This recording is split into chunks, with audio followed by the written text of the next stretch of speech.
Today I am going to start a syllabus for class 11 mathematics. For class 2 I already start the syllabus. 12वीं class का syllabus मैं पहले से शुरू कर चुका हूं. आज 11वीं क्लास का सिलेबस शुरू करने जा रहा हूं. ये जो मेरे वीडियो हैं, these videos are also for various competitive exam like CDS, NDA, Air Force, Navy and other. Only for mathematics part. मैं केवल मैथमेटिक्स पार्ट कराऊंगा. तो 11वीं क्लास का जो सिलेबस शुरू करें उससे पहले मैं ये बताता हूं, मैं जो बुक्स एनसीईआरटी और एलिमेंट्स, ये दो बुक्स के क्वेश्चन मैं इनमें लूंगा. कुछ चैप्टर क्लास एनसीईआरटी से करेंगे और कुछ चैप्टर एलिमेंट्स से करेंगे. तो let us start the first chapter name sets. तो सेट पर ही पहले जाएं. पहला चैप्टर जो सेट है, सेट होता क्या है? तो ये set is well defined collection of objects. Sets क्या होता है? Well defined collection of objects होता है. कलेक्शन ऑफ ऑब्जेक्ट्स होता है यानी कि ऑब्जेक्ट्स की कलेक्शन होता है. जैसे कि कुछ एग्जांपल मैंने यहां पर लिखा है. एग्जांपल फर्स्ट, ये जो लेटर है ये सेट को रिप्रेजेंट करेगा. यानी कि किसी भी सेट को जो नाम हम देंगे वो capital letter of English alphabet से देंगे. इंग्लिश अल्फाबेट के कैपिटल लेटर से किसी भी सेट का नाम लिखेंगे. जैसे कि सेट, ये जो सेट था ये कलेक्शन थी, ये कलेक्शन ऑफ वाउल्स है. A E I O U, these are the collection of vowels. तो कलेक्शन ऑफ ऑब्जेक्ट्स, ऑब्जेक्ट्स ये हो गए, ये ऑब्जेक्ट्स हैं, इनको ऑब्जेक्ट्स बोलेंगे. ऑब्जेक्ट्स, एलिमेंट्स एंड ऑब्जेक्ट्स बोल दें या एलिमेंट्स बोल दें, ये सिनोनिम से एक ही मतलब है इनका. जैसे कि ये जो है ये हमारे एलिमेंट्स हैं. इन एलिमेंट्स का या इन ऑब्जेक्ट्स की ये कलेक्शन है. किसकी कलेक्शन है? ये वाउल्स की कलेक्शन है. तो इस कलेक्शन को मैं क्या बोलूंगा? सेट बोलूंगा. और सेट को रिप्रेजेंट करने के लिए इस ब्रैकेट का यूज करते हैं. देखो ये वाला ब्रैकेट. सेट्स के अंदर सेट्स को लिखने के लिए एवरी टाइम हम हर बार इस ब्रैकेट का यूज होता है. ये जो ब्रैकेट है या ये वाला ब्रैकेट है इसका प्रयोग नहीं करेंगे. सेट्स को रिप्रेजेंट इस ब्रैकेट से किया जाता है. और जो कलेक्शन ऑफ ऑब्जेक्ट्स है वो इस ब्रैकेट के अंदर लिखते हैं. जैसे कि कलेक्शन ऑफ वाउल्स लिख लिए, सभी कलेक्शन, सभी वाउल्स लिख लिए और इस ब्रैकेट के अंदर इनको बंद कर दिया. तो ये एक सेट का रिप्रेजेंटेशन है. दो ऑब्जेक्ट्स के बीच में लिखते समय कॉमा लगाएंगे. जैसे कि इसमें इस सेट के अंदर देखें तो 5 एलिमेंट्स हैं या 5 ऑब्जेक्ट्स हैं. 1 2 3 4 5. और किसी भी सेट को अगर हम कोई नाम देते हैं तो कैपिटल लेटर का नाम देते हैं. जैसे इस सेट का नाम ए दिया. ये दूसरा सेट है, कोई दूसरा एग्जांपल 0 1 2 3 9 तक. इसके अंदर जो ऑब्जेक्ट्स हैं वो हम गिनेंगे तो 10 ऑब्जेक्ट्स हैं या 10 एलिमेंट्स हैं. 0 से लेकर 9 तक 10 एलिमेंट्स बनते हैं. इस सेट का नाम भी दिया. इसी प्रकार से और भी एग्जांपल हो सकते हैं. मान लीजिए सेट सी, ये मान लीजिए कलेक्शन है the river of India, Bharat की नदियों का कलेक्शन. वो भी एक सेट होया. इसमें लिख देंगे हम सब भारत की सभी नदियों के नाम लिखेंगे इसमें. सेट डी, मान लीजिए कोई सेट डी है, कलेक्शन ऑफ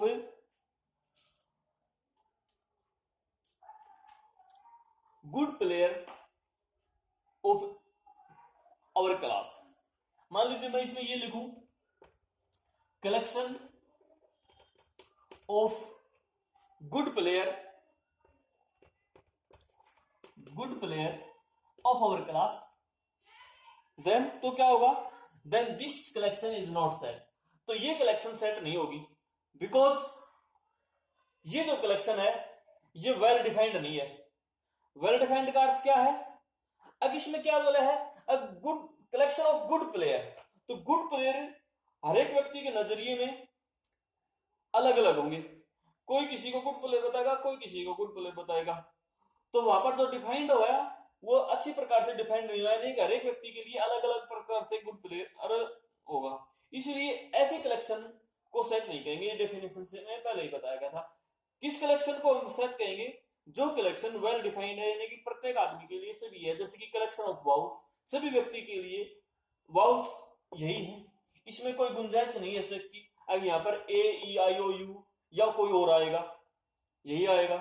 या कलेक्शन ऑफ डिजिट्स, डिजिट्स का कलेक्शन देखें तो डिजिट्स में 0 1 2 3 अप टू 9 तक ही आएंगे, यही 10 डिजिट है इन मैथमेटिक्स। तो इसमें कोई ये आएगा या नहीं आएगा, इसकी कोई गुंजाइश नहीं है। सेट सी, यहां पर मैंने बोला था collection of reverse of India, Bharat की नदियों का कलेक्शन, तो इसमें भी वही नदियां आएंगी, तो इसमें भी कोई शक की गुंजाइश नहीं है। तो किस कलेक्शन को सेट कहेंगे? ऐसी कलेक्शन जो वेल डिफाइंड हो।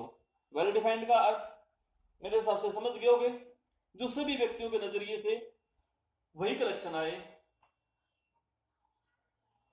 उसको वेल डिफाइंड कहेंगे। जैसे कि ये कलेक्शन वेल डिफाइंड नहीं है तो ये सेट भी नहीं है। Okay,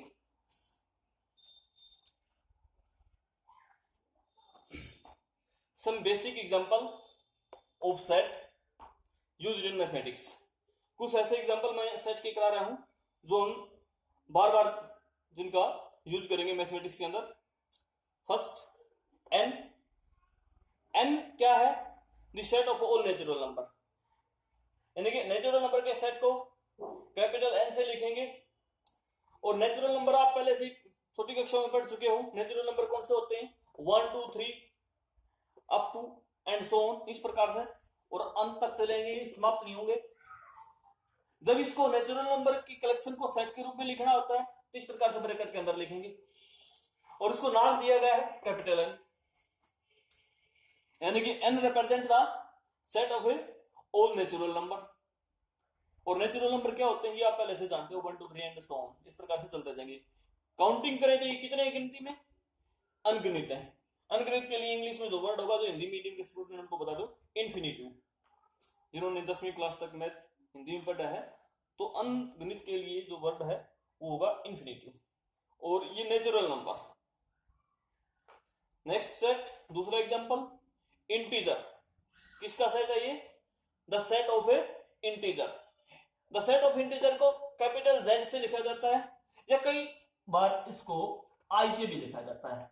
the set of integer is denoted by Z और आई, या तो जेड से लिखेंगे या कैपिटल आई से लिखेंगे। इंटीजर में कौन से नंबर आते हैं? 0 1 2 3 4 एंड सो ऑन, और इसी प्रकार से माइनस वाले भी -1 -2 -3 एंड सो ऑन। जब इसको इन नंबर्स को, इन कलेक्शन को एज ए सेट ट्रीट करते हैं तो इस ब्रैकेट का यूज करेंगे, क्योंकि आप जानते हैं सेट्स को लिखने के लिए ये वाला ब्रैकेट यूज किया जाता है। This bracket represent the set. Example number 3, the set of all real number. सभी रियल नंबर का सेट, उसको कैपिटल आर से लिखा जाता है, यानी कि आर, दिस आर, ये आर जब भी आपने लिखा हुआ मिलेगा तो आप इसको पढ़ोगे the set of all real number. और रियल नंबर में कौन से नंबर आते हैं? रियल नंबर में नेचुरल नंबर, इंटीजर, डेसिमल वाले, दशमलव वाले, बटे वाले, सारे के सारे नंबर, स्क्वायर रूट वाले, सारे के सारे नंबर, आज तक आपने जितने भी नंबर्स पढ़े हैं वो सारे के सारे क्या हैं? रियल नंबर हैं। तो उन सारे कलेक्शंस को हम क्या बोलेंगे? The set of A all real number. यानी कि रियल नंबर के लिए जो वर्ड यूज करा गया है कैपिटल आर, इंटीजर के लिए जेड और आई, इन दोनों का यूज किया जाता है। कई बार जेड का यूज कर देता है बुक वाला, कई बार आई का यूज कर देता है। नेचुरल नंबर के लिए कैपिटल एन का यूज करते हैं, और natural number, integer, real number ये आप पहले से जानते हो। Q represent the capital Q. Q represent the set of all rational number. Set of all rational number. Rational number कौन से होते हैं? The numbers which can be written in the form of P upon Q. यानी कि हिंदी में अगर मैं इसका मीनिंग बताऊं तो प्रीमिय संख्याएं। तो प्रीमिय संख्याओं का जो सेट है, नेचुरल रेशनल नंबर का सेट है, उसमें वे सारे नंबर आ जाएंगे which can be written in the P upon Q form. ये कुछ सम बेसिक्स एग्जांपल है सेट के जो हम यूज करेंगे। तो आपको पता होना चाहिए, मान लीजिए क्वेश्चन में n आ गया और ये नहीं लिखा हुआ मिलेगा खाली n, तो हमने समझना है n का मतलब क्या है, 1 2 3 एंड सो ऑन, यानी कि नेचुरल नंबर से। z का मीनिंग इंटीजर से है, r का मीनिंग रियल नंबर से है, q मतलब रेशनल नंबर से है। ये अपनी नोटबुक में लिखेंगे और इनको याद करेंगे।